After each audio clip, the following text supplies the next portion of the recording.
Good evening, ladies and gentlemen. Welcome to another episode of Bear Dash.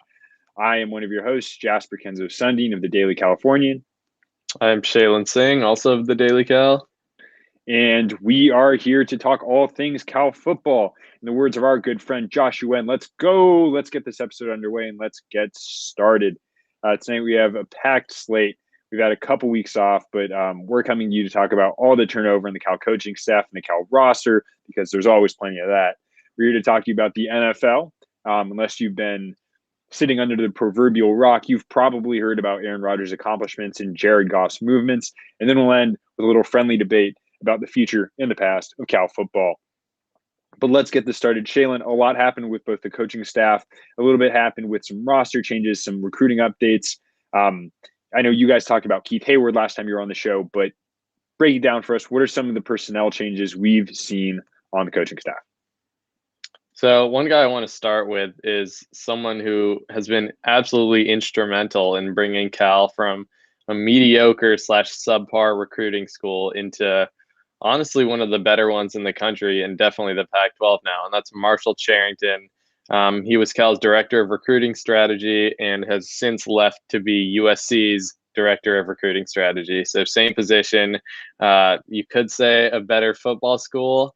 But also he has a reason for that. He did go to USC for his undergrad, so it was partly a homecoming. You can't really blame him. But he was hired by Coach Wilcox in 2018 as an assistant. And since then, he's just kind of worked his way up the ladder. He was a key force in Cal's recruiting improvement. The Bears jumped from 8th in the Pac-12 for the class of 2020 to 3rd in the Pac-12 for the class of 2021. And that class ended up being ranked number 28 in the nation, according to 247. And this isn't just coaches who play a role in attracting all these talented players. 247 does a thing where they like to ask the recruits who their lead recruiter was. And Marshall was the lead recruiter in 4 of Cal's best 2021 commitments, which includes Jamichael Sturdivant, Derek Wilkins, Maven Anderson, and Caleb Alarms Orr. So he was a key cog in Cal's recruiting, and we got the chance to talk to him right in the midst of the pandemic, which I guess we're still in, but right as recruiting was becoming virtual, and just getting to talk to him, you could see how much of an innovative mind he had, especially during COVID. He tried to do everything possible to give Cal the edge in this transformative recruiting period, and it worked. You could see in Cal's 2021 class how great it turned out. So USC is getting a fantastic recruiter, and he's someone that Cal will definitely miss. Yeah. And I mean, I know if you've been following college football recently, USC has not been, let's say, the top of the Pac-12 or the top of the world, but they're definitely a blue blood school. There's no other way of putting it. They're a powerhouse. They're a team that recruits as a powerhouse. They have that kind of clout across the country. And it just sort of speaks to Sherrington's ability that he's moving to a school like that someone like USC wants to pick up someone like Sherrington. I mean, honestly, from a fan's perspective, you've got to be heartbroken to see him leave. He's done a ton for this school. I mean, you mentioned the improvements in recruiting classes. Cal's 2022 recruiting class only has 2 members, but it's already one of the top 30 in the country. It's got 2 top 500 recruits. And a lot of that, I mean, starts and ends with him. You've seen, I'm sure, on Twitter, the graphics that the Bears put out when they recruit guys, sort of how active they are. And Sherrington's been a big part of that. And yeah, we did talk to him, and the way he and his staff sort of adapted the pandemic. It was a challenge, but they put material improvements in place to make a difference. It's just, it's really blown a lot of people away. I know, Shailin, you and Emily wrote an article about it over the summer. So please go check that out if you really want to see what these guys have done. This isn't, I think, a terrible loss. I mean, Cal's recruiting staff, Sherrington did a lot, but it's never a one-man show. We talked to Benji Palou over the summer as well, and I mean, he's a really great guy, and I'm sure he's going to have a positive influence. I mean, Cal's coaching staff is obviously very into it. Bill Musgrave has come from the NFL and is already showing that he still has the recruiting chops. But when you have a guy like that who's clearly made a difference leave, it's going to leave a hole. Yeah, and you mentioned the graphics, and one person I want to mention is someone who I was a huge fan of his work. I pretty much shared everything he did on my own Twitter because it was just awesome. And that's Cal's former creative director, Nick Mitchell. He really revolutionized Cal football's social media presence. And like when I say revolutionize, I mean like if you compare the stuff from like 2 to 3 years ago to the stuff Cal was putting out now, I mean it's insane like how much his graphics, his videos, his photography not only attracted fans to tune into TV or to not come to games this season, but in the past. And like you said, he was a major factor in Cal's recruiting. I mean, Nick Mitchell literally, along with a couple other people, developed individual logos for every recruit in the class of 2021, like their own personal logos. He sent graphics to like all potential recruits, just these crazy video edits, and players and recruits loved resharing them on their stories. And just someone who can create that kind of content and shareable is like only gonna just do great things for the program. And he also is headed to USC. He's going to take over their video production there. So congrats to him, but that's another loss that hits close to home. But like you said, I mean, Cal has a lot of talent in the recruiting creative department already, and Coach Wilcox said that they're always looking to expand those departments because he said it himself that social media is becoming such like probably the lead force in recruiting now. So I mean, Cal is always looking to invest in that here and in the future. Yeah, and this is one instance where the Bears probably benefit from being a Bay Area team. It, there's a wealth of people out there. I mean, local folks with this kind of experience. I mean, you're talking about experience with social media, experience with communications. And I mean, we've worked with some of the Cal communication staff, and I mean, it's not always perfect, but there are a lot of people in the community who can do this. I would not be surprised if the Bears find some really good people to step in and sort of continue a tradition that Nick Mitchell really started of having like a great creative product that gets recruits and players alike excited. Another change, the Bears have a new strength and conditioning coach. Brian Johnson, I think, is coming in to Cal. It's an interesting addition, and it's a kind of an underrated coaching position. The strength and conditioning coach, it's not a guy you hear about a lot in the media, right? He's not a coordinator, he's not a head coach, but he's a guy who a lot of players will build relationships with. And he's also a guy that has an impact on like the day-to-day lives of these guys and their ability to perform. Because I mean, it's strength and conditioning. I mean, you almost don't have to say more than that, but there always is so much more. Brian Johnson, I'm excited in his statement when he joined the team. He really mentioned a focus on, I mean, keeping players healthy, on just sort of keeping everything centered on that mental and physical health, especially during a pandemic. He mentioned COVID-19. He's coming from another Pac-12 school, Arizona, so he's already sort of aware of maybe some of the problems and issues that Pac-12 schools will face. One of our colleagues, Serena Karana, put out a great article on the We Are United movement that happened over the summer. But it just bears remembering that the Pac-12 is in a very particular situation where players have been empowered. They've talked about their own health, their own well-being, and having a coach that's thinking about that, especially on the strength and conditioning front, is very important.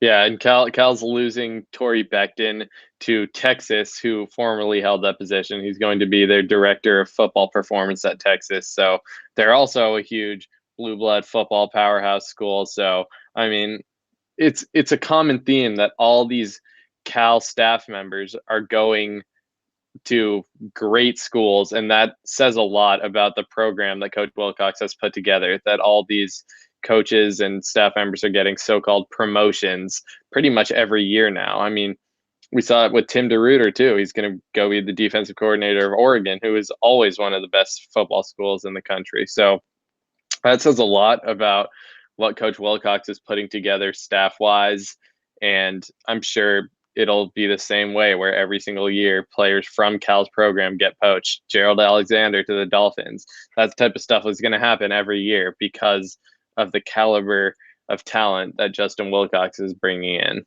But aside from the staff, Cal added a couple players too, and one specifically, Iremia Moore, has one of the the most fascinating football backgrounds or lack thereof that I've ever heard. Jasper, what do you know about him? Not a ton, to be honest, but this is a new defensive end the Bears have added just these last couple weeks. It's really exciting. I think he's a late addition to the class of 2021. We're going to talk a little bit more about, I'm sure, the Cal's 2020 defensive line depth later in this episode, but the Bears were decimated last season. Part of that was COVID-19. Part of it was injuries. But, I mean, Cal really only had a couple experienced players on the defensive line. It was barely a player deep. And Cal runs a 3-4. So you're not asking a ton to have three experienced defensive linemen, but it was a big ask for the Bears this season. And anytime you can bring more guys in, get more guys in the room, give guys a chance to get up to speed, to get experience, to be bodies on the field. I mean, we saw it with the offensive line this season. That pays off. I mean, you need the bodies to field the team. Cal's losing Zionde Johnson to the draft. So if they can add some players on the defensive line to give them that extra edge, to give them more bodies, to prevent what was a problem this season, that was just a complete lack of depth there. Yeah, and Moore is right now the complete opposite of experienced because he has not played a single game of organized football in his life. He's from New Zealand. He came to California in 2019, but he actually could not play that season because there were rules that said you could only play your first year if your parents came with you, which his parents stayed back home. So he was not allowed to play in 2019. And he obviously couldn't play in 2020 because of COVID. And he was at St. John Bosco, which is a very famous and talented high school football program. So that shows, what kind of experience he has had, not in in-game situations, but I mean, he's made his mark in camps and practices, no doubt. That's how he got his 3-star recruiting status. He was actually named the most valuable defensive lineman at the SoCal National Prep Showcase Camp. So he's definitely gotten the eye of scouts before, but like Jasper said, we really don't know much about him because there is no film at all of him, pretty much. I mean, he's supposed to be a fantastic athlete, and I'm sure he is with a rugby background, but we really won't know what we have in him until we see it. Yeah. I mean, there's a lot to be said of guys that come in with that type of talent. Jordan Mailata is the guy that comes to mind. He was a 7th-round draft pick by the Philadelphia Eagles a couple seasons ago, but he got starting reps with Philly. He'd never played football before. He was a rugby dude, and he slotted in. There are definite benefits. I mean, people talk a lot about the injuries that are accrued from football. It's a sport that, it's got wear and tear. It hurts after a while. And I mean, a lot of the guys we've talked, I mean, you have a window for competing. This is actually something Wilcox has talked about at recruiting, that most of the time football is going to retire you before you retire from football. I think those are his words exactly. So if you're out there, coach, thank you. But the point there is that if you have a guy that's, played all of high school, that's played some in middle school, I mean, that's, I don't know, played peewee. Those are, I mean, whether it's injuries, it's just wear and tear over time, like that hurts. And that, I mean, you hate to say it, but it degrades the quality of the player. If you have a guy coming in like this who's just never done it before, yeah, you have to teach him. But at the same time, he's not going to have that wear and tear. It's also better for him because he's going to have less potential to have like concussive injuries and that type of thing. And there are a lot of definite benefits to bringing a guy in without that history. Absolutely. But moving on from Cal this season, or Cal in relative recent history, we're going way back to Cal's former quarterbacks for this section because they have been in the news a lot lately. And why don't we start with the most recent headline? Aaron Rodgers took home his 3rd MVP. Cal's poster child. He won the MVP award in 2011 and 2014. He's Cal's all-time leader in passer rating. Graduated. Actually, I don't know if he ever did graduate, but he left Cal in 2004. And obviously, I think anyone who's a football fan knows how fantastic he's been in the NFL. He absolutely deserved the MVP award. But Emily and I wanted to ask you, Jasper, because Emily and I talked about this last episode. What do you think is in store for Aaron Rodgers' future? This is something that I don't think anyone really knows. Aaron Rodgers himself might not even be sure. He's been very coy about it when talking to the media, and he's not a guy who's ever really says something without thinking about it. I bet he's doing a lot of thinking right now. Obviously, people remember last season or last offseason when Jordan Love was drafted by the Packers. That seemed like an indication that Green Bay was maybe getting ready to move on to transition to a different era. But Rodgers said no. He said it's not quite that time with this performance this season. He was phenomenal. He was the best player in the league. I don't think there was really any debate about that. And took his team to an NFC championship game. I think the question becomes for him is this is one of player empowerment. We just saw Tom Brady win a Super Bowl after changing teams. I mean, this is something he initiated. It's clearly possible now in the NFL to do things. I mean, NBA players have now been doing for a decade, which is to choose your own fate. If you don't feel like you have a championship opportunity where you are, you're more than welcome to move to a different place and seek another shot. I think Rodgers has got to be weighing that up. I mean, this is his 5th NFC title game with the Packers, and it's his 4th loss. And that's not small. You never want to be in that situation. I think that's something he must have thought about and must still be thinking about is if I come back next season, is this really my best shot to win a championship? Or can I end up somewhere where I think I can win a championship? Are there better opportunities for me elsewhere? We'll talk about another quarterback trade in a second, but it's clear that in the NFL, you can now, especially if you're one of the best quarterbacks in the game, which Aaron Rodgers is, force your way to wherever you want to be. Yeah, and I mean, you transition to it perfectly. Matthew Stafford, another example. Among the top quarterbacks in the league, he doesn't really have the wins to show for it because of the situation he was in with Detroit. But I mean, he requested a trade, and he got his trade. He really did. So the Lions gave up Matthew Stafford and received Jared Goff, Cal's former number 1 overall pick, and a boatload of super valuable picks. They got the 2021 third-round pick and then first-round picks in 2022 and 2023. Jasper, this was a huge package. Jared Goff moving from a Super Bowl contender to a not-so-much contender. What were your first impressions of this trade? My first impression is that the Rams really paid too much. I mean, don't get me wrong, Stafford is a great quarterback. I mean, he's one of the most underrated quarterbacks in the league just because he's been stuck in Detroit. Sorry, Sam, you know it's true. But that being said, it does really elevate the Rams. I mean, we just put out an article for the Daily California, a little shoot around about the Super Bowl where we were thinking about, I mean, just, brainstorming off the top of the head, what's your 2021 Super Bowl, or I'm sorry, 2022 Super Bowl contender look like, your Super Bowl 56 contender? The Rams now look like a really good team because there are no more question marks at quarterback. You're paying for that. I mean, for lack of a better word, you're paying to be sure. And that's why they gave up that many picks. That being said, I think Goff is worth, I mean, as a percentage of Matt Stafford, Goff is worth way more than I think the Rams sort of pieced together. To send 2 first-round picks in addition to Jared Goff, I mean, Jared Goff, on paper, is worth several first-round picks himself. The Lions made out like bandits, and it's because I think the Rams were undervaluing their own quarterback, which is a little ridiculous. But I mean, I know he didn't have a great season this year, but he was playing during the middle of a pandemic. He's been good in the past. I don't know why that would change in the future. Detroit's not going to be the best situation for him, granted, but it is also an opportunity where he is going to be the guy. That's not going to change. He has everything to prove, and there's no reason why he can't overperform because I think expectations have been lowered.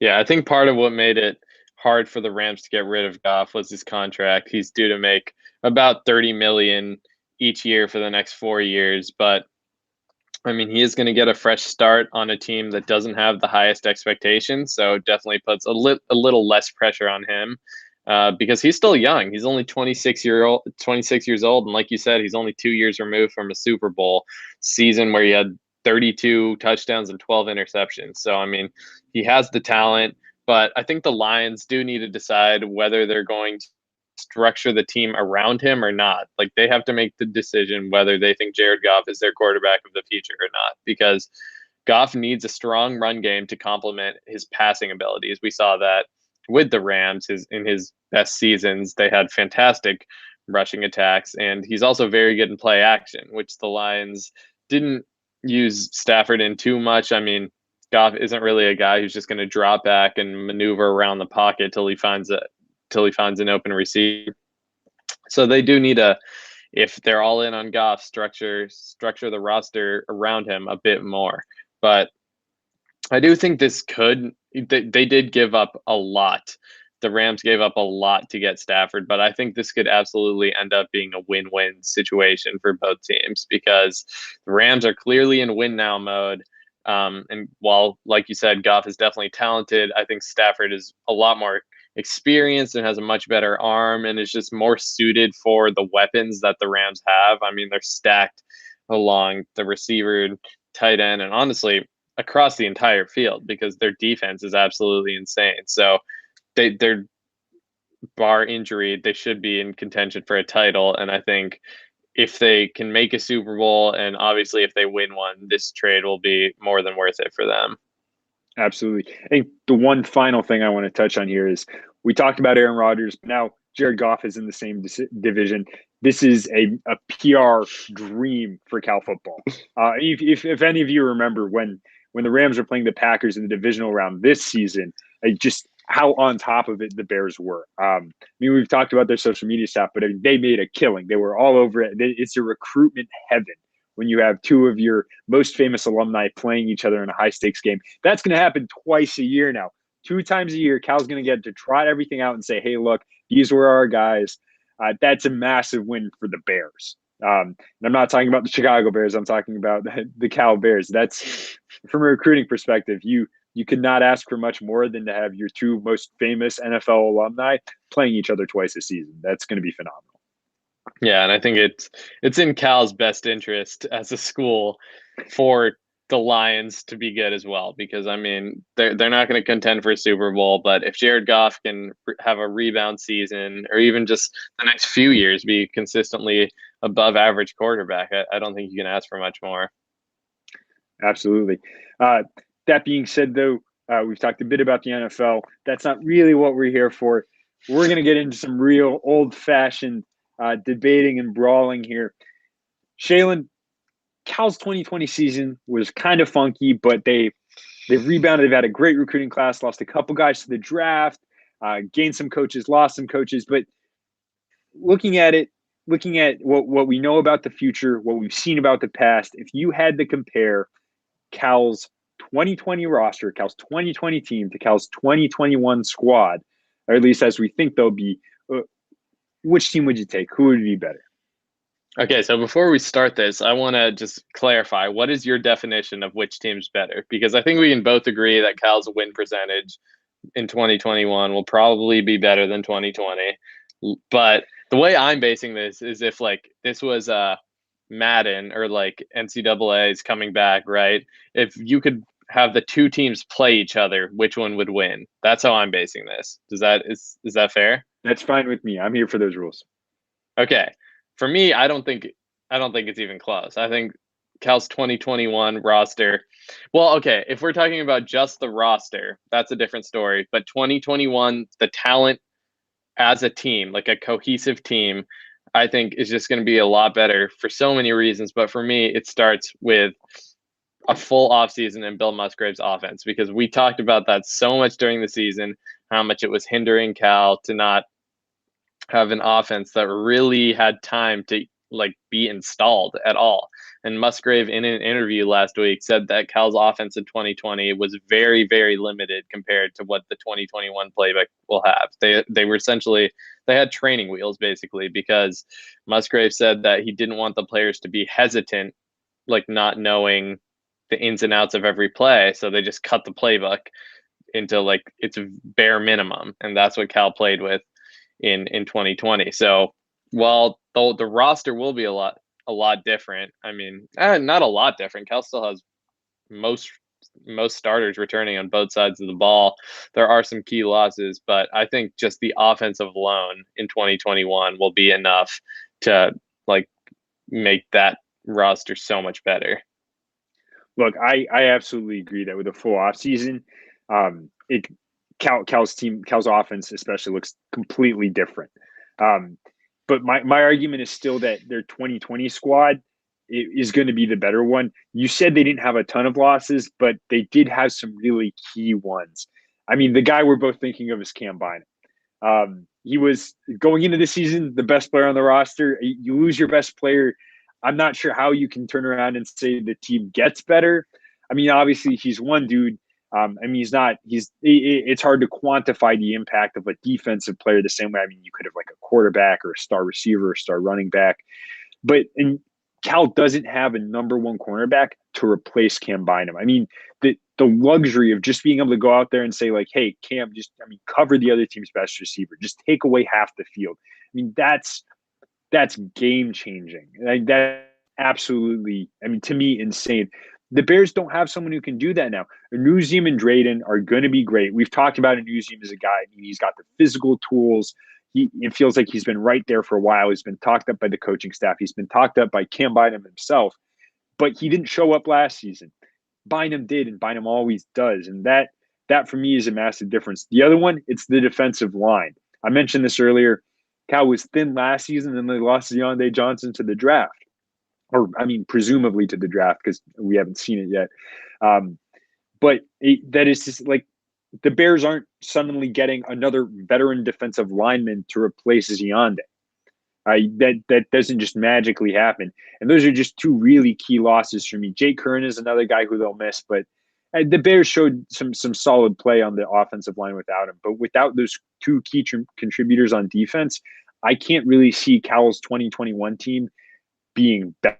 There are opportunities, but I mean, yeah, in like a straight like Madden type situation, even on the field, just sort of comparing, I mean, their best potential results. I have to say this Cal 2020 squad does feel like a missed opportunity just because of COVID-19 and the shortened season. Okay, that's fair, but I think with those players gone, you're also discounting the fact that there were 10 seniors who returned for their extra year of eligibility, and those players came back because they want to improve. They want to improve their draft stock. So who's to say that someone like Josh Drayden can't evolve into, I'm not saying Cam Bynum levels, but they all came back for a reason, and that's to get better, to improve in this scheme, to improve individually. And I think all those guys, Coin Dang, Cam Good, Drayden, all these guys who came back should be better in 2021. I mean, there's always the chance of injury. There's always a slight chance of regression, but I don't see that for any of those guys. And that's just on the defensive side. And we always talk about how just fantastic this coaching staff is at getting talent out of players. So I think even with the young guys, also along the defensive line, like you were saying, I think some of those young guys like Derek Wilkins along the defensive line and for the class of 2021 can actually have impacts with how well this coaching staff develops players. But I was surprised someone you didn't mention was Mekhi Polk on offense, because he's not going to be on the 2021 roster. But for me, the reason why I don't see that as like a huge loss is because of the players they have coming in. I'm not saying that Jermichael Sturdivant will have the exact impact that Polk did, but I think he very well could. I mean, he was one of the top recruited players in the nation for a reason. And I think as a true freshman, he could have a major impact. And I just don't think Cal had that type of player on the roster in 2020. They definitely didn't. Jermichael Sturdivant is a blue chip prospect. He's got the opportunity to be one of the best receivers in the conference. I mean, truly hyped up. And that's not even thinking about Jermaine Terry and Maven Anderson, who are also coming into this recruiting class as pass catchers. I mean, that's an extremely stacked receiving core you've just got yourself there if you're the Bears coaching staff. You have to be excited. Musgrave's got to be, I mean, just dreaming up plays to get these guys involved. But here's the thing. I don't think you come in as a freshman and immediately get involved. You don't immediately become a star player. Yeah, that happens.